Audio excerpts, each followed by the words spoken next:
Assalamualaikum warahmatullahi wabarakatuh. Semoga saudara semua dalam keadaan sehat walafiat.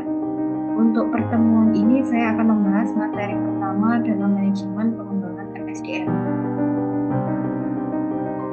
Ruang lingkup pengembangan sumber daya manusia.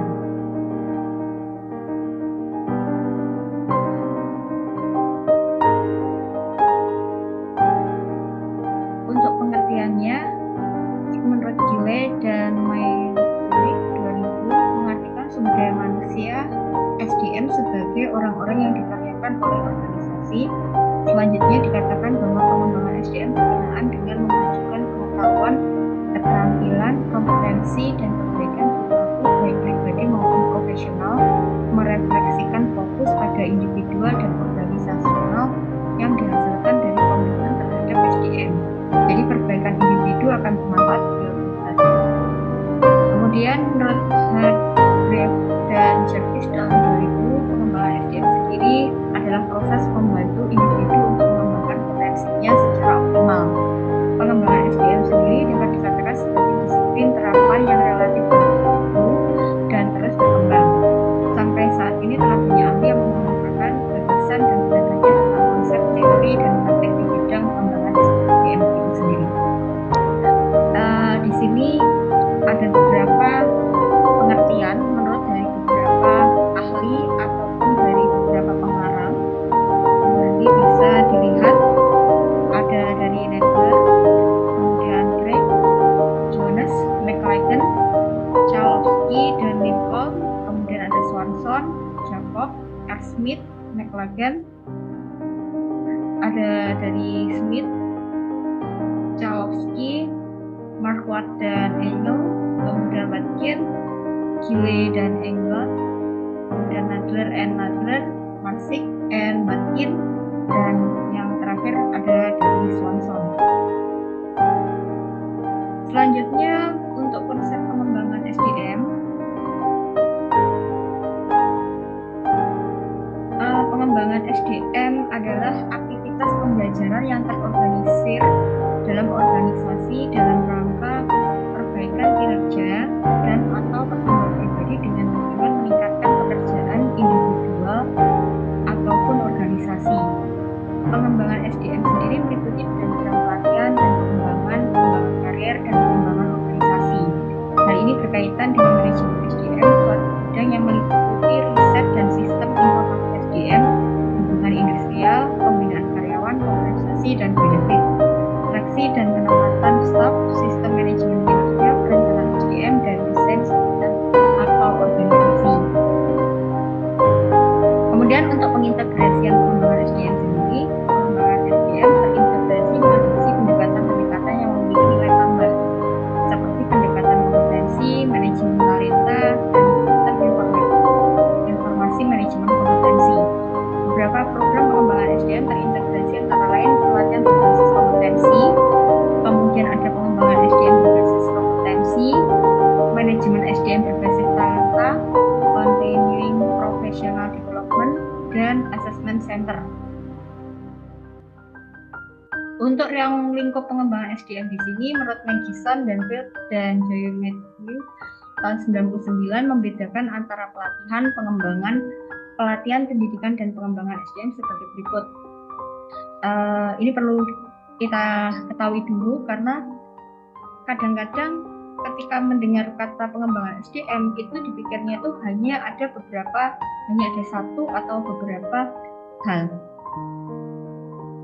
Seperti yang pertama ini berkaitan dengan pelatihan atau training, yaitu suatu upaya yang sistematis untuk mengalihkan pengetahuan atau keterampilan dari seseorang yang tahu dan dapat melakukan kepada seseorang yang tidak tahu dan tidak dapat melakukan.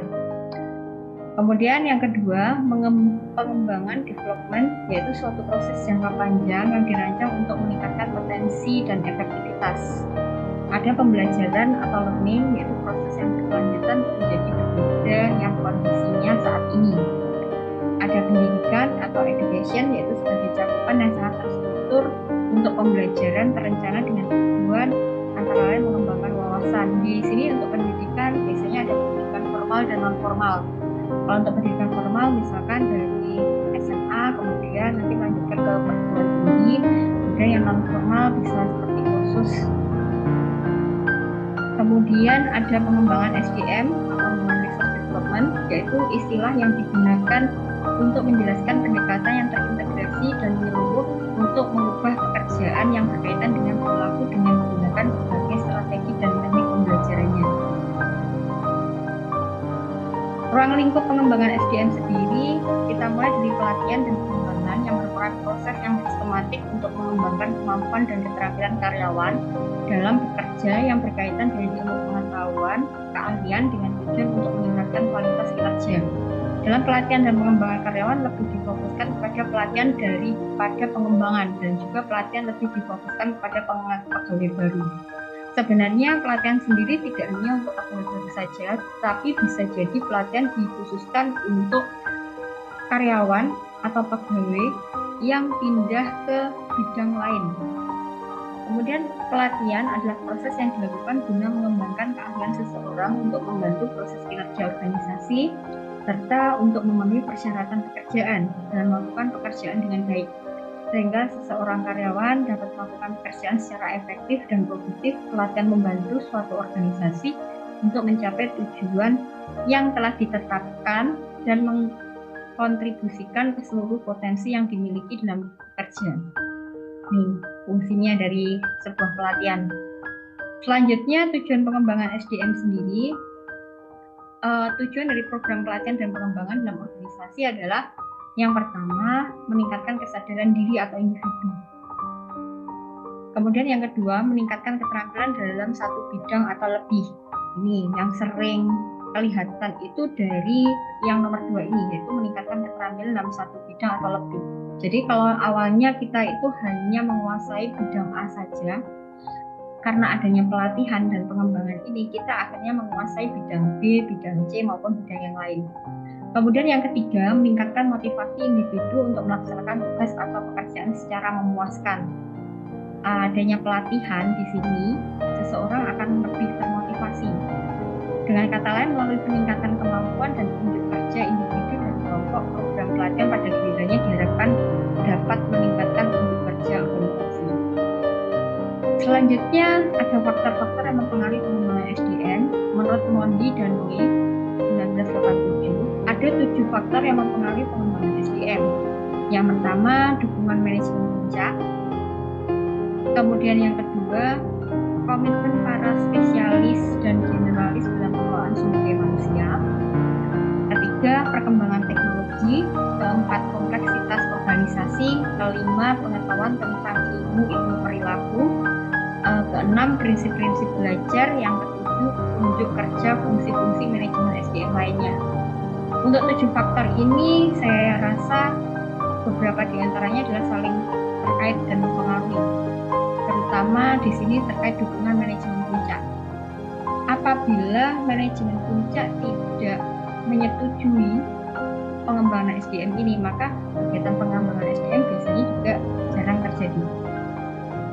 Kemudian proses pengembangan sumber daya manusia ini dimulai dengan yang pertama, penentuan kebutuhan pengembangan atau suatu penilaian kebutuhan yang komprehensif.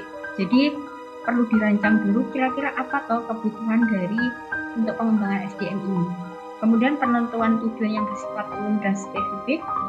Jadi tujuannya apa adanya pengembangan SDM ini. Kemudian pemilihan metode. Metodenya yang mau digunakan metode apa. Kemudian pemilihan media. Kemudian implementasi program. Dan yang terakhir evaluasi program. Analisis kebutuhan pengembangan SDM. Untuk menentukan kebutuhan pengembangan SDM diperlukan 3 jenis analisis. Yang pertama di sini ada analisis organisasi, ada analisis tugas, dan analisis orang. Ketiga analisis ini akan menjawab 3 pertanyaan. Yang pertama, pada bagian mana dalam organisasi diperlukan program pengembangan? Apa yang harus dipelajari oleh peserta agar dapat melaksanakan pekerjaan secara efektif?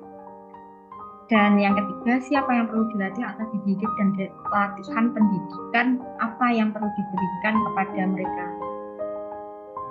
Yang pertama berkaitan dengan analisis organisasi pengembangan SDM. Ini biasanya mencakup pengkajian terhadap lingkungan eksternal tempat organisasi beroperasi, tujuan organisasi, sumber daya manusia, dan iklim organisasi. Kemudian yang kedua, melalui analisis ini dapat ditentukan di bagian mana kegiatan pelatihan dan pengembangan harus diselenggarakan, kira-kira perlukah dilaksanakan, ataukah layak diselenggarakan. Jika misalkan layak diselenggarakan, apakah hal ini akan berhasil? Selanjutnya ada analisis tugas. Analisis organisasi tadi lebih mencakup pengkajian terhadap lingkungan eksternal, kemudian analisis orang. Di sini analisis lain yang dilakukan dengan identifikasi kebutuhan adalah analisis terhadap orang yang berfokus pada pekerja secara individual. Analisis ini akan menjawab pertanyaan siapa yang memerlukan pelatihan dan apa jenis pelatihannya. Siapa yang perlu dilatih dapat diketahui antara lain dengan melakukan penilaian untuk kerja. Kemudian jika prestasi seseorang di bawah standar, diperlukan analisis lanjutan untuk mengidentifikasi pengetahuan dan keterampilan spesifik yang dibutuhkannya untuk melakukan tugas-tugas secara baik. Di sini dapat dilihat ada model umum proses pelatihan dan pengembangan SDM. Ini mulai dari tahap penilaian yang isinya menilai kebutuhan pelatihan, menetapkan tujuan pelatihan, ada tahap pelatihan dan pengembangan yaitu berisi memilih metode dan media pelatihan dan prinsip-prinsip belajar melaksanakan pelatihan. Kemudian yang terakhir ada tahap evaluasi yaitu menyusun kriteria, prates bagi trainee, memantau pelatihan, mengevaluasi pelatihan, mengevaluasi transfer, dan yang terakhir adanya umpan balik. Kemudian media pelatihan dan pengembangan SDM, untuk medianya adalah metode untuk atau peralatan khusus yang digunakan untuk mengkomunikasikan gagasan-gagasan dan konsep-konsep di dalam program pelatihan dan pengembangan. Media yang lazim digunakan dalam pelatihan dan pengembangan adalah di sini antara lain video tapes, film, closed circuit television, slide proyektor, overhead, dan lain-lain. Selanjutnya ada evaluasi pelatihan dan pengembangan SDM. Pelatihan harus dievaluasi dengan mendokumentasikan atau mencatat secara sistematis hasil-hasil pelatihan, bagaimana perilaku peserta sudah mereka kembali bekerja dan relevankah sifat perilaku peserta dengan tujuan organisasi. Untuk mengetahui manfaat atau nilai pelatihan, kita harus menjawab 4 pertanyaan berikut. Yang pertama, apakah terjadi perubahan sesudah pelatihan? Yang kedua, apakah perubahan itu terjadi karena program pelatihan? Ketiga, apakah perubahan itu mempunyai korelasi positif dengan pencapaian tujuan-tujuan organisasi? Dan yang terakhir, apakah perubahan yang sama akan dialami pula oleh peserta baru yang mendapat program pelatihan yang sama? Selanjutnya ada evaluasi pelatihan dan pengembangan SDM. Di sini menurut Tessio 1993 dalam mengevaluasi program pelatihan, kita mengukur perubahan yang terjadi dalam 4 kategori. Yang pertama ada reaksi, bagaimana perasaan peserta terhadap program pelatihan. Kemudian yang kedua ada belajar, sampai pada tingkat apa peserta belajar dari apa yang diajarkan. Ketiga perilaku, perubahan perilaku apa dalam konteks pekerjaan yang terjadi sebagai hasil dari kehadiran dalam program pelatihan.